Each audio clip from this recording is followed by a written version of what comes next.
Bueno, como ya saben, ¿no? Hoy continuamos con la serie "Y si la cruz es más grande de lo que imaginamos". El domingo pasado yo empecé declarando esto, que la verdad central del cristianismo es Jesús salva, ¿sí?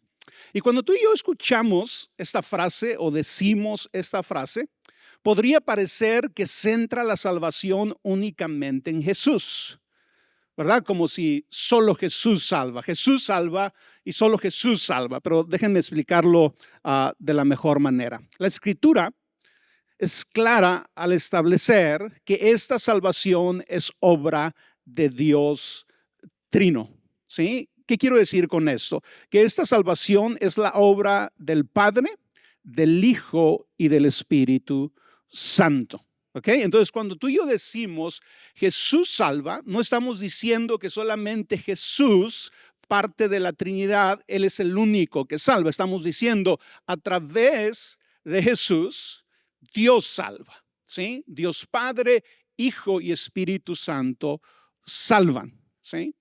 Ahora, cuando pensamos en esto, los cristianos no siempre hemos explicado de la misma manera cómo ocurre la salvación. A lo largo de la historia han surgido distintas explicaciones, a las cuales llamamos teorías de expiación, ¿sí? Explicaciones que intentan describir cómo Dios trata con el problema del pecado y restaura su relación con la humanidad. Entonces, para que estemos todos como en el mismo canal, ¿no? Todos los cristianos confesamos Jesús salva. Cuando decimos Jesús salva, lo que estamos diciendo es Dios como Trinidad salva. El Padre, el Hijo y el Espíritu Santo salvan, ¿sí? Pero luego, cuando nos preguntamos cómo salva, creemos que Jesús salva, creemos que Dios salva, pero luego nos preguntamos cómo Jesús salva. Y cuando tratamos de explicar, cuando los cristianos han tratado de explicar cómo Jesús salva, a esto llamamos teorías de expiación. Explicaciones que intentan describir cómo Dios trata con el problema del pecado y restaura su relación con la humanidad. Y esto lo toqué un poquito el domingo pasado, pero déjenlo toco porque creo que es importante. Yo les dije que la teoría más común de nuestro tiempo es la teoría de la sustitución penal, ¿sí? Esa es la teoría que la mayoría de las iglesias evangélicas, las iglesias en Estados Unidos, una gran mayoría de ellos, es la explicación más común que se da para decir cómo Dios nos salva, para explicar cómo Jesús nos salva, ¿sí? Y básicamente, ¿verdad?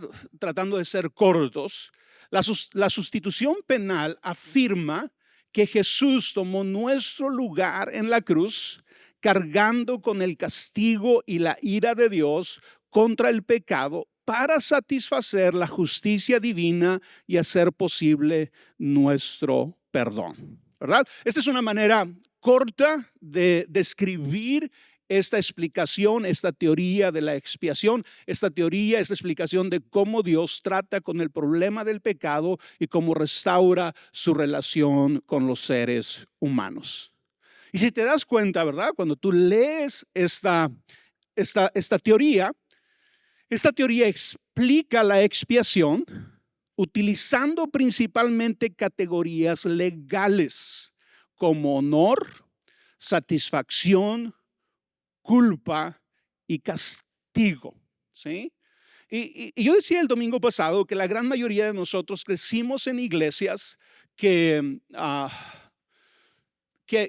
abrazaron esta explicación, que entendieron la cruz desde esta explicación. Así que se vuelve parte de nuestra teología, muchas veces sin saberlo. Muchas veces cantamos canciones que hacen referencia a este entendimiento de la salvación.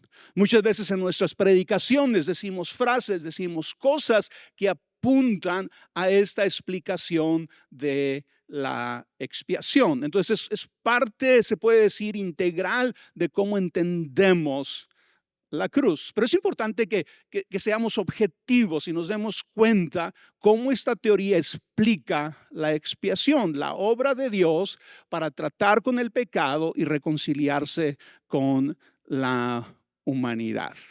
Y a razón, ¿sí?, de esta teoría, muchos de nosotros, tal vez tú mismo, ¿verdad? Muchos de ustedes piensan en la salvación casi exclusivamente en términos de culpa, castigo y justicia. Cuando se acerca la Semana Santa, cuando se acerca el Viernes Santo y pensamos en la cruz, regularmente lo estamos viendo con estos lentes. Se trata de la culpa del ser humano, se trata del castigo de Dios que es soportado por Cristo en la cruz, se trata de la justicia de Dios y es la forma en que interpretamos la expiación. Ahora, la manera en que tú y yo interpretamos la expiación, la manera en que tú y yo entendemos la obra de Jesús para salvarnos es importante. ¿Por qué? Porque la forma en que entendemos la expiación influye en cómo entendemos a Dios. ¿Sí? La forma en que entendemos la expiación influye en la forma en que entendemos a Dios. Y si este es nuestro único lente para ver la salvación, la manera principal en que vamos a entender a Dios es lo vamos a entender como un juez. ¿Por qué? Porque esta explicación usa un lenguaje primordialmente legal, de honor, de castigo, de culpa. Entonces, cuando pensamos en Dios, lo concebimos principalmente tal vez como el rey, como el señor, como el juez, aquella persona, ¿verdad?, que su honor debe de ser restaurado porque el pecado ofende a Dios. ¿Sí? Pero es muy importante volver a este punto, ¿verdad? La manera en que tú y yo entendemos la expiación influye en cómo entendemos a Dios. Y yo les dije el domingo pasado que esta serie es una invitación a todos nosotros, a mí mismo, a ti, a que consideres otras interpretaciones. Dije ahorita, ¿verdad?, que a lo largo de la historia los cristianos hemos desarrollado diferentes teorías de la expiación, diferentes formas de explicar la salvación, la cruz de Cristo. Y la razón por qué hay diferentes formas es porque la Biblia usa diferentes imágenes, la Biblia usa diferente lenguaje para hablar del mismo suceso, para hablar de nuestra salvación. ¿Sí? Y el día de hoy quiero empezar en la iglesia primitiva. Lo que vamos a hacer en estas semanas, vamos a empezar desde el inicio de la iglesia hasta llegar a nuestro tiempo. Cuando miramos la iglesia primitiva, descubrimos que sus reflexiones sobre la salvación giraban en torno a lo que se puede llamar un enfoque encarnacional. Es una palabra un poco, no sé si difícil, a mí se me hace un poquito difícil, ¿verdad? Pero es la palabra encarnacional. Ahora, ¿qué significa encarnacional? Es relativo al hecho de que Dios se hizo humano en Jesús. Está hablando de la encarnación de Dios, cuando Dios se hace hombre en Jesús. Entonces, si tú y yo pensamos en cómo los primeros cristianos pensaban en la salvación, ellos no tenían el concepto que tú y yo tenemos de un lenguaje legal. No lo miraban solo como culpa, como castigo, como justicia. Esa no era la forma principal en que ellos lo miraban. De hecho, la teoría de la sustitución o la teoría de la satisfacción llega al cristianismo como hasta el siglo XI. Se afirma en el protestantismo en el siglo XVI. Entonces estamos hablando que por cientos de años, 1000 años, la iglesia, cuando pensaba en la salvación, regularmente pensaba diferente a como nosotros pensamos en la salvación. Cuando tú y yo siempre estamos pensando acerca de la culpa, del castigo, del juicio, de la ira de Dios, que tú y yo merecíamos, pero que Jesús toma en nuestro lugar, ¿verdad? Se vuelve exclusivamente la forma en que vemos la salvación. Pero la iglesia primitiva lo ve de una manera encarnacional. Y significa lo siguiente, esta es la idea, es una idea profunda, pudiera parecer sencilla cuando la decimos, pero es profunda. Y es el siguiente, este es el enfoque encarnacional. Y es que Dios salva a la humanidad porque el Hijo de Dios se hace humano, entra en nuestra condición y al vivir, morir y resucitar, restaura la humanidad desde dentro y la vuelve a unir con Dios. Entonces, en este enfoque no se habla de castigo, no se habla de la ira de Dios sobre los seres humanos, no se habla de Dios, de Jesús soportando y recibiendo la ira que nosotros merecemos. No, el enfoque es encarnacional. El enfoque es que porque Jesús se hizo hombre, porque Jesús se hizo humano, restauró a la humanidad desde dentro y la une con Dios.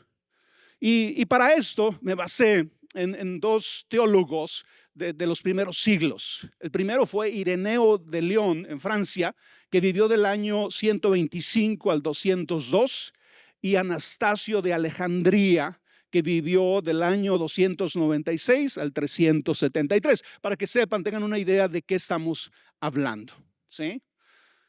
Y para entender mejor el enfoque encarnacional, es importante entender que inicia afirmando o entendiendo algo sobre el pecado. Eso es lo primero que ellos hacen. Ellos entienden, construyen esta teoría, esta explicación, poniendo una base que describe el pecado.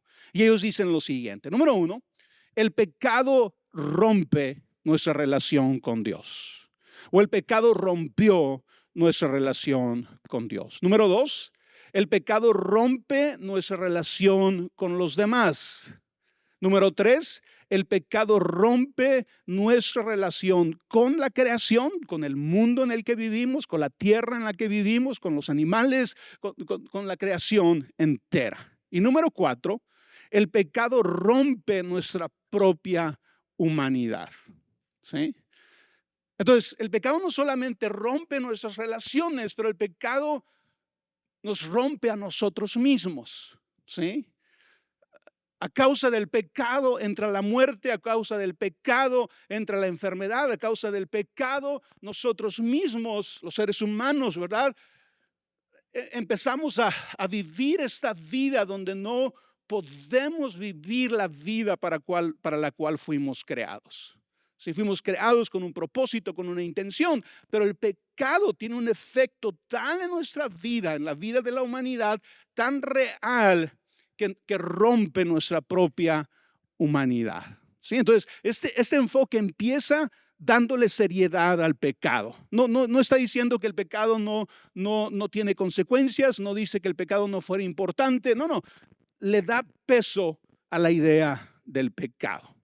Pero al mismo tiempo es profundamente esperanzador este enfoque encarnacional, porque afirma que en Cristo Dios restaura, sana y une nuevamente todo lo que el pecado había separado. ¿Sí?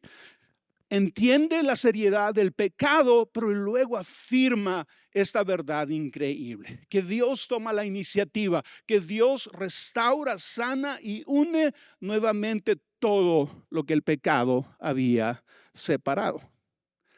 Y cuando lees, ¿verdad? Y es mucho material, ¿verdad? Estas semanas me he quebrado la cabeza porque es muchísimo material, ¿verdad? Y tienes que decidir qué sí comparto, qué no comparto, ¿verdad? Pero cuando lees y lees sobre este enfoque, te das cuenta que se fundamenta en la teología de la unidad. Y ese concepto es importante que lo entendamos el día de hoy. ¿A qué se referían estos teólogos cuando hablaban de la teoría de la unidad? Número uno, la unidad de Dios, el Padre, el Hijo y el Espíritu Santo. ¿Sí? Era eh, la teología que ellos tenían.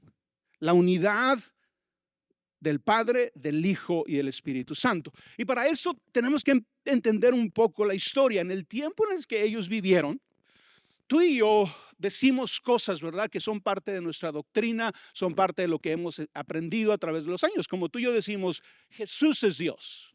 Para nosotros es normal decir que Jesús es Dios, ¿verdad? Porque gracias a la Biblia, gracias a las enseñanzas de la iglesia a través de los siglos, tú y yo hemos abrazado esta verdad que Jesús es Dios. Pero en los primeros siglos había una discusión. ¿Era Jesús Dios o era Jesús alguien creado? ¿Era Jesús Dios o era Jesús subordinado a Dios? ¿Sí? Y obviamente, ¿verdad? Los teólogos cristianos discuten estos temas y ellos llegan a la afirmación de que Jesús es Dios. Entonces, el enfoque encarnacional se enfoca o se fundamenta en la teoría de la humanidad. El Dios que creó el mundo, el Dios que llamó a Israel, el Dios que habló por los profetas, el Dios que se reveló en Jesucristo, el Dios que salva, el Dios que restaura su creación, es el mismo Dios. ¿Sí? Y esa es una conclusión teológica.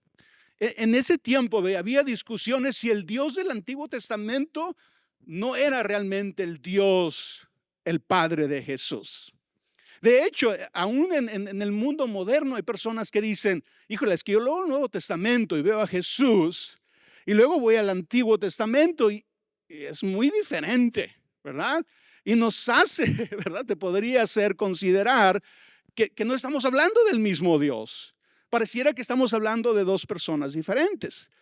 Obviamente la teología, ¿verdad? Los teólogos han luchado con eso, han analizado las escrituras, se han hecho las preguntas difíciles. Y tanto Ireneo como Anastasio llegaron a esta conclusión. Es el mismo Dios. Estamos hablando del mismo Dios. Es el mismo Dios el que crea, es el mismo Dios el que salva. Es el mismo Dios que llama a Israel. Es el mismo Dios que se revela a través de Jesucristo. Es el mismo Dios. Número 2, la unidad de la historia de Dios. Ellos veían también unidad en la historia de Dios.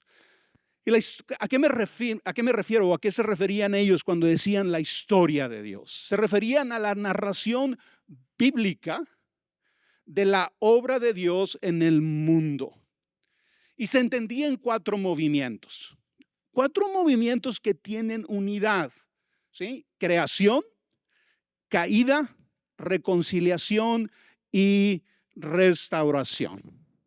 Y una manera práctica de entender esto es de la siguiente manera.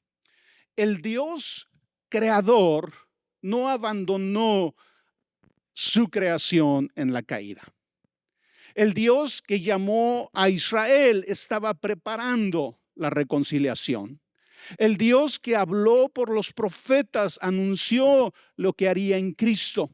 El Dios que se reveló en Jesucristo está restaurando todas las cosas. Esta es la historia de Dios.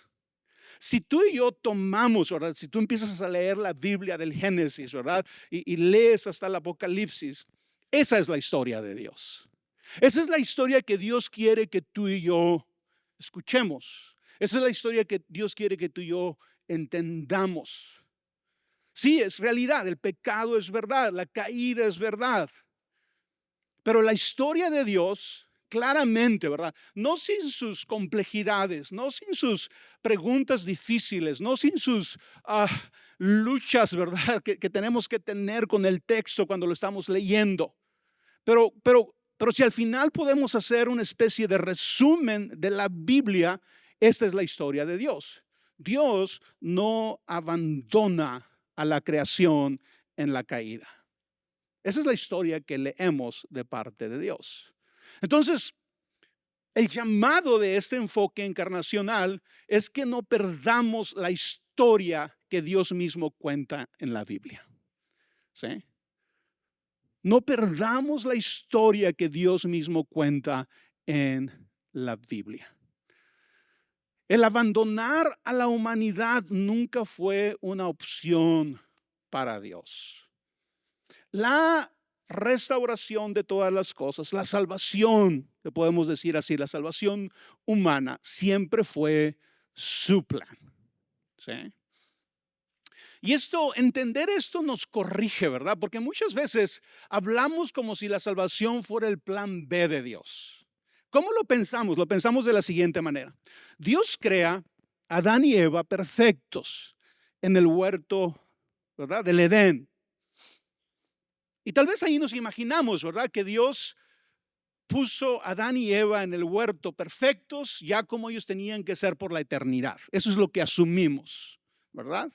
Obviamente la caída nos muestra que eso no es realidad. Porque si Adán y Eva hubieran sido perfectos como tú y yo los imaginamos, no hubieran caído de la manera en que cayeron, ¿sí? Pero así lo vemos, así lo pensamos. Pero luego pecan, entra el pecado, entra la muerte. Y ahí lo vemos como si el plan original de Dios falló, ¿sí? No le salieron las cosas a Dios, ¿sí? Así que ahora el plan de redención, el plan de salvación se vuelve el plan B de Dios. Como si Dios hubiera tenido que inventar una solución a algo inesperado, algo que Él no había previsto, ¿sí? Pero el enfoque encarnacional, en el enfoque encarnacional, la salvación está unida al propósito original de Dios. En otras palabras, Dios siempre planeó salvarnos, ¿sí? Dios siempre planeó restaurarnos. Pablo afirma que lo que Dios hizo en Cristo fue la realización de un propósito presente desde el principio.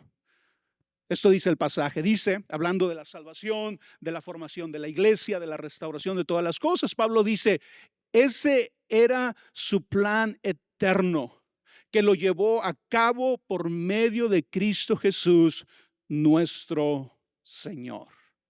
¿Sí? Entonces, estos teólogos miraban unidad en todo, en la creación, en la caída, en la salvación y en la restauración de todas las cosas, ¿sí?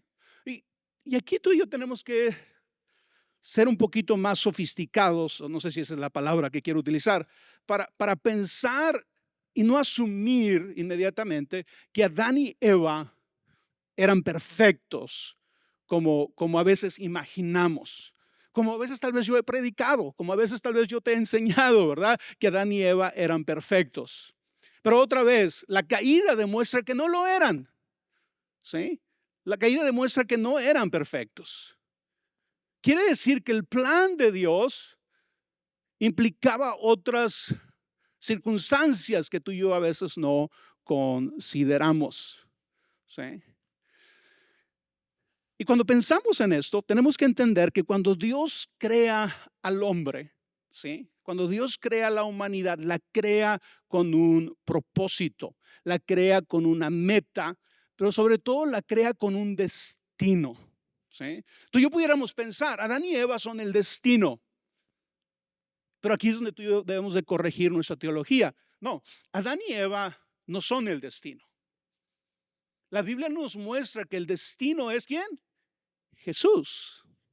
Los seres humanos fuimos creados para llegar a ser no como Adán y Eva, para llegar a ser como Cristo, para ser como Jesús, ¿sí? Entonces, cuando Dios crea al ser humano, tiene una meta, tiene un propósito, tiene un destino. Avanzar hacia la perfección, hacia la comunión con Dios. Esa era la meta, el destino y el propósito de la humanidad. Entonces, cuando tú y yo vemos, ¿verdad? Y es la manera en que sobre todo Ireneo miraba a Adán y Eva.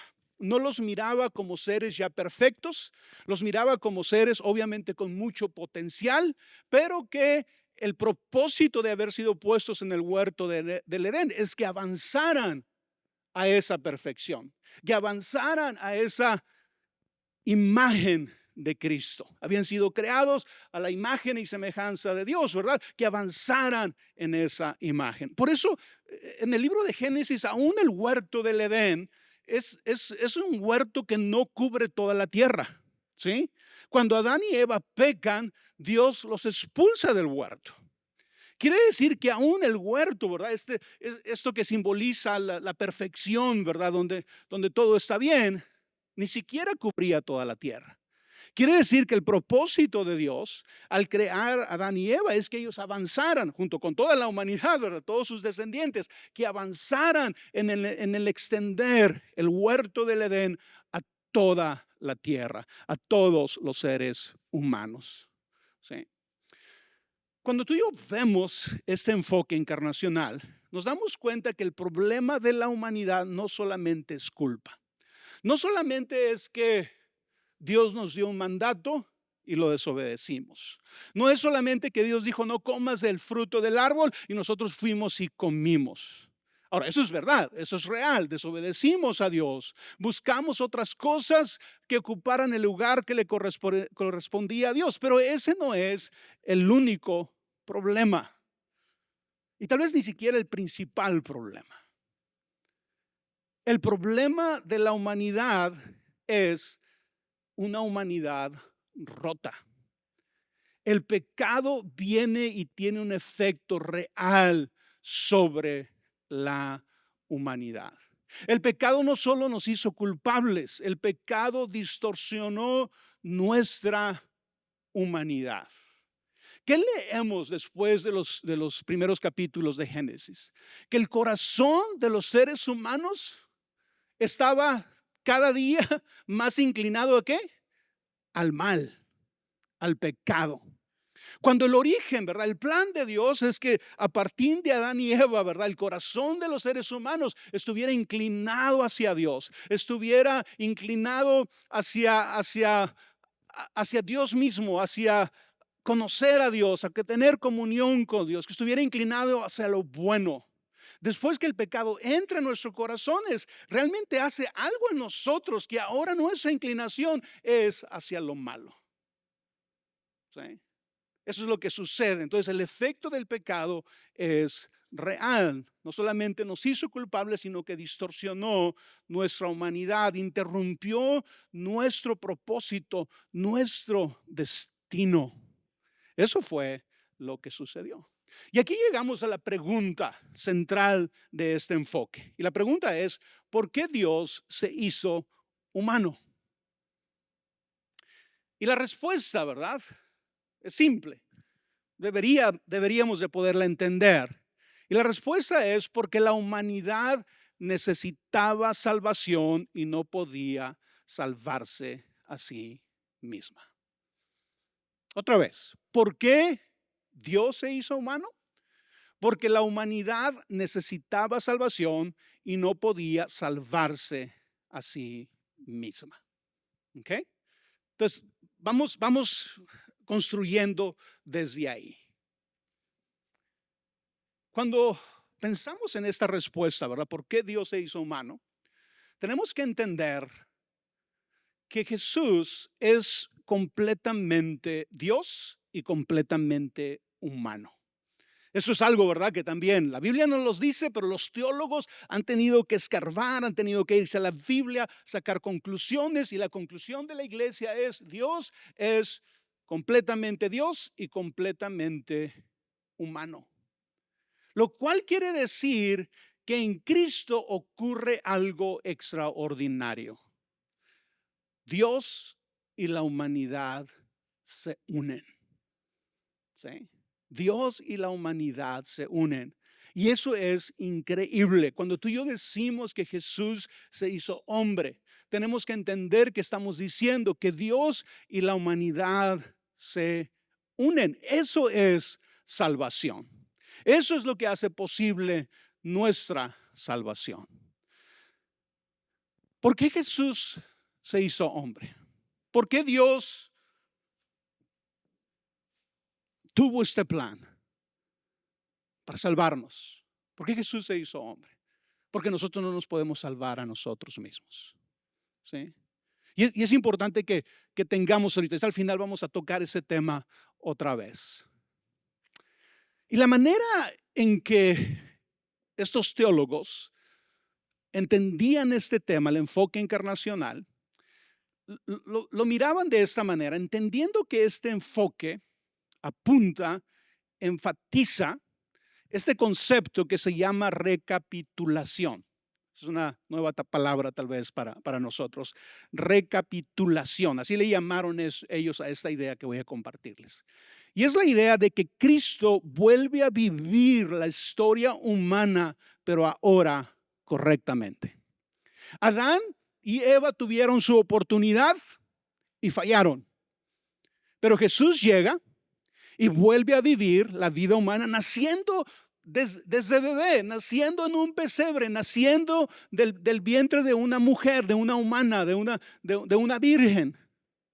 Él vuelve a vivir la historia humana, pero ahora correctamente. Lo cual significa que Cristo restaura a la humanidad al vivir nuevamente la historia humana en obediencia a Dios. ¿Sí? Y Pablo es el que desarrolla principalmente esta idea. Cristo es el segundo Adán.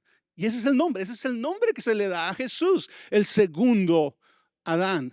Donde Adán falló, Cristo venció. Donde Adán falló, Cristo obedeció. Donde Adán trajo muerte, Cristo trae vida. ¿Sí? Y podemos encontrar este pasaje en Romanos 5 del 12 al 19. Y voy a leer una versión un poco corta de estos versículos, pero que nos ayudan a ver lo que es el concepto de la recapitulación. ¿Sí? Esta idea de que Jesús vuelve a vivir la vida humana, pero ahora lo hace de la manera correcta en comparación con Adán. Dice la Biblia, el primer pecado en el mundo fue la desobediencia de Adán. En castigo por el pecado apareció la muerte. Y como todos hemos pecado, todos tenemos que morir. En algunas cosas, Adán se parece a Cristo. Sin embargo, no hay comparación entre el pecado de Adán y el regalo que Dios nos ha dado. Por culpa de Adán, muchos murieron.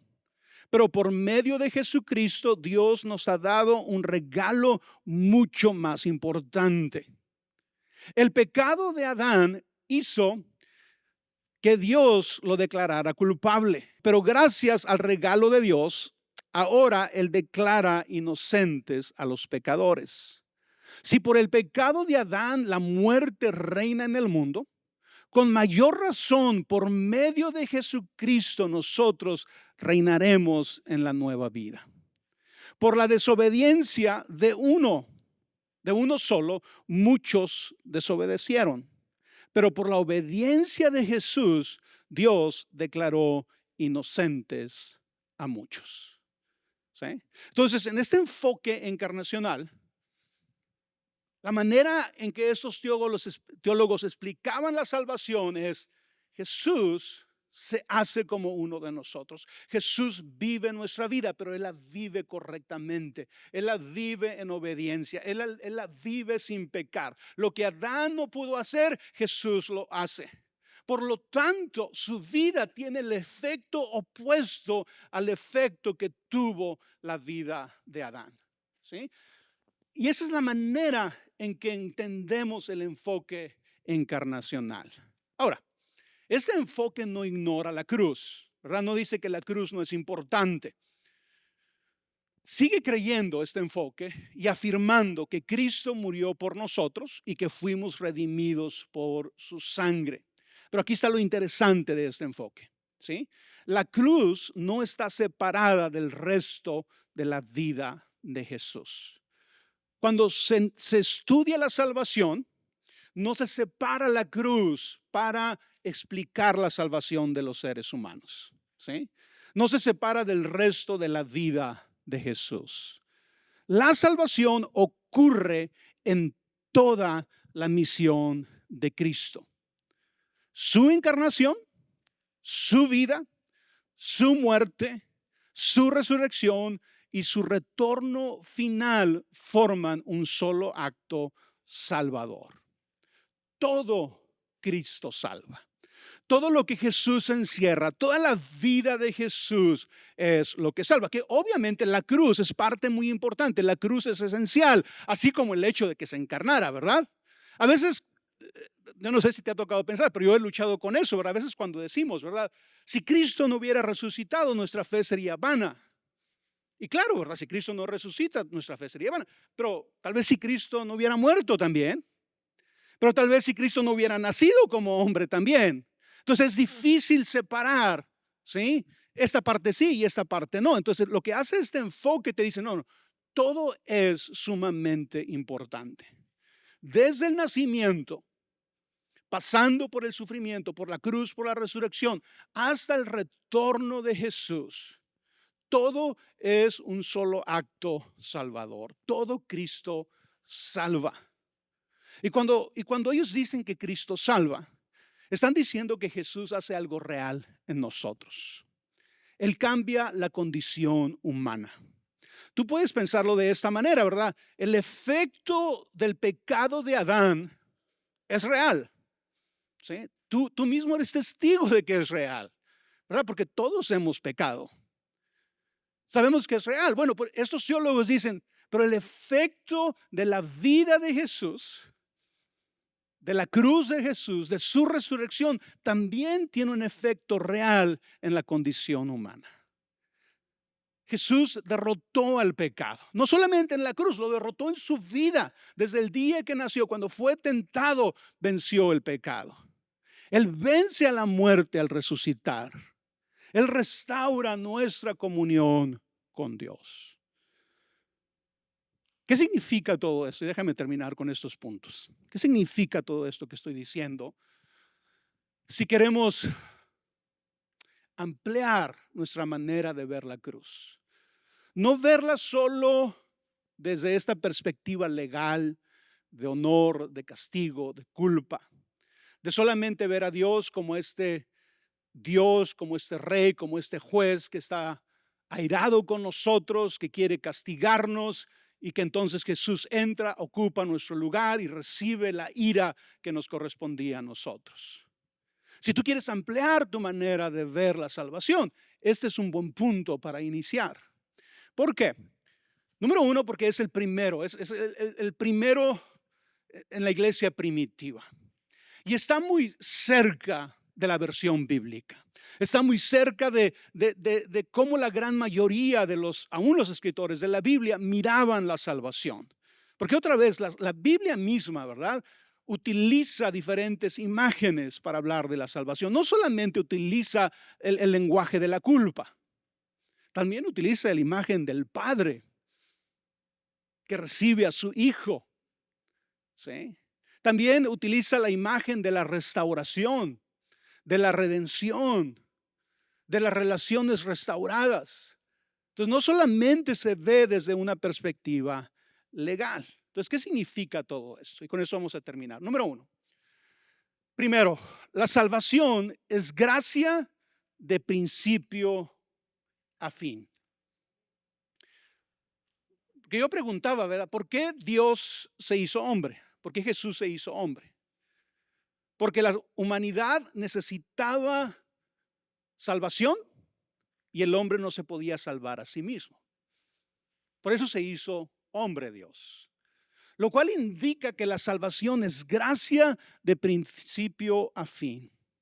Dios no actúa porque tenga una necesidad interna de castigar o de ser satisfecho.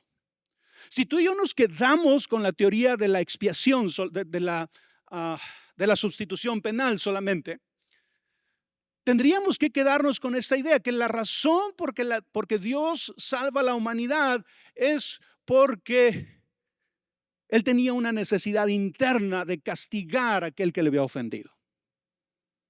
Ese se vuelve el motor de la salvación. ¿Sí? O tenía una necesidad interna de ser satisfecho. Pero en ese enfoque, Dios actúa porque la humanidad necesita ser rescatada, necesita restauración. Esa es su motivación. Esa es la razón por qué Dios nos salva. Entonces, la salvación es gracia desde el principio hasta el fin. A veces, ¿verdad? Cuando hablamos de la teoría de la sustitución, se puede decir algo como así, como Dios a lo mejor sí quería perdonarnos, pero no podía. Porque antes de perdonarnos, su ira tenía que ser satisfecha. Porque antes de perdonarnos, su justicia tenía que ser cumplida. Porque antes de perdonarnos, la ofensa, la falta de honor que no le dimos a Dios tenía que haber sido dada. Entonces eso no hace que la salvación sea gracia de principio a fin. Pero el enfoque encarnacional dice, no, la salvación es gracia de principio a fin. En ningún momento la motivación para salvar al hombre es que su ira tiene que ser satisfecha.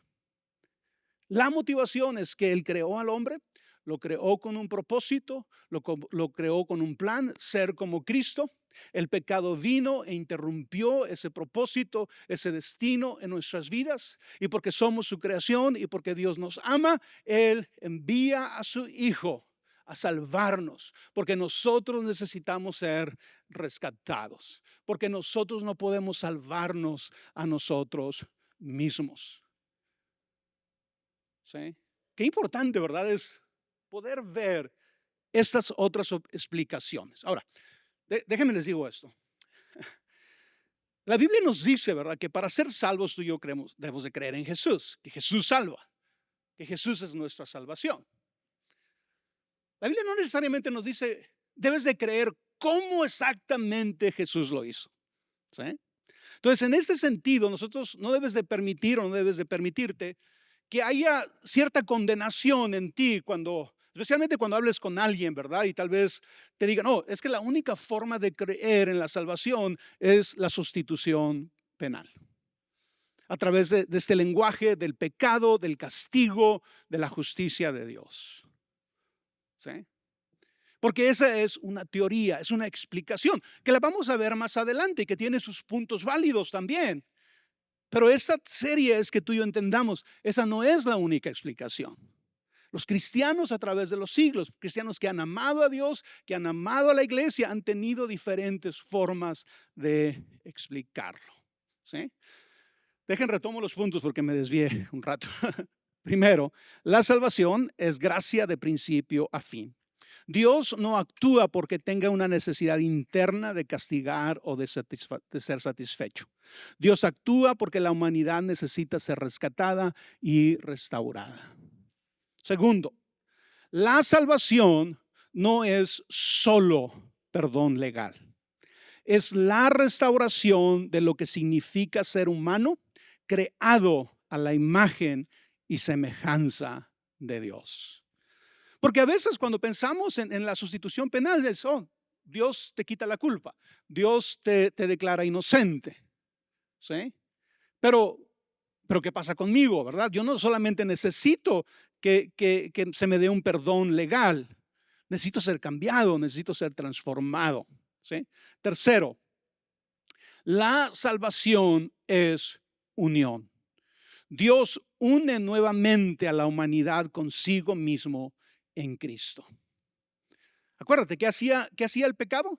El pecado rompía nuestra relación con Dios. La salvación nos une nuevamente a la humanidad con Dios en Cristo. Yo hace tiempo les explicaba esto, ¿verdad? Yo les explicaba cómo después de la resurrección de Jesús, la Biblia nos dice, ¿verdad?, que Jesús resucita con un cuerpo humano. Todavía puede comer, las personas lo pueden ver, las personas lo pueden tocar. Y luego llega la ascensión. Y aquellos que vieron la ascensión de Cristo, ¿qué fue lo que vieron? Vieron a Cristo en ese cuerpo humano ascender al cielo. Y muchos teólogos lo que dicen es, en este momento, en el corazón de la Trinidad, en el corazón de Dios, hay un humano. Cristo que es totalmente Dios y Cristo que es totalmente humano. Aún Apocalipsis, cuando nos dice que Cristo va a regresar, nos habla de que vamos a poder verlo y vamos a reconocer que el cuerpo con el cual Cristo regresa es el cuerpo en el cual fue crucificado. ¿Sí? Entonces, Dios en Cristo se unió a sí mismo a la humanidad por siempre. ¿Sí? Entonces, la salvación es unión. Número 4, que es el tema de todo esto, la salvación es encarnacional. Dios salva, Dios nos salva porque entra en nuestra condición y nos sana desde adentro. Siguiendo un poco con esta idea encarnacional, número 5, el quinto. Jesús no solo murió por nosotros, Jesús vivió por nosotros. Su encarnación importa, su obediencia importa, su humanidad importa, su vida entera es salvadora. ¿Sí? Así que yo esperaría que cuando estamos en esta serie, cuando miremos la cruz, no solamente veamos castigo, no solamente veamos, ahí es el lugar donde la ira de Dios vino sobre Jesús. Ahí es donde la justicia de Dios fue satisfecha. Que no lo veamos solamente así, que veamos algo más grande todavía. Cuando vemos la cruz, estamos viendo a Dios sanando a la humanidad. Por eso, como es el título de esta serie, la cruz es más grande de lo que imaginamos. Y si la cruz es más grande de lo que hemos pensado en los últimos años o en tu vida cristiana. Y terminemos reflexionando en lo siguiente. En Cristo, Dios no solo nos perdona, ahora obviamente nos perdona, ¿verdad? El perdón es importante, el perdón es esencial. Pero en Cristo Dios no solamente nos perdona, Dios nos restaura. A veces en las relaciones humanas tú puedes pensar que alguien te ofenda, que alguien te haga daño. Y tú puedes pensar, lo voy a perdonar. Lo voy a perdonar para que esta ofensa que me hizo, para este daño que me hizo, ya no me siga haciendo daño a mí. Para ser libre de este peso, de esta carga que tengo de ir por la vida, ¿verdad? Con esta ofensa en mi corazón. Lo voy a perdonar, pero ya no quiero nada tener que ver con esa persona. Ya no voy a hablar con ella, ya no la voy a ver, ya no la voy a tratar, ¿verdad? Y puedes poner una distancia, ¿verdad? Y los psicólogos, y creo que aún, ¿verdad? Muchos cristianos podemos decir, ¿sabes qué? Eso es sano de hacer. ¿Sí? Pero eso no es lo que hace Dios con nosotros.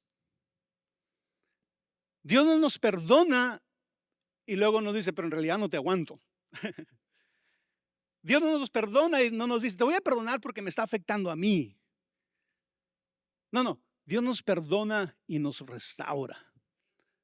Dios nos perdona y nos atrae a Él. Dios nos perdona y nos acerca a Él. Dios nos perdona y nos llama a sus hijos. Dios nos perdona y nos llama coherederos con Cristo. Dios nos perdona y nos dice que vamos a pasar la eternidad con Él. Entonces, cuando pensemos en la cruz, no pensemos que solo es donde Dios nos perdona. Sí, nos perdona, pero también nos restaura. ¿Sí?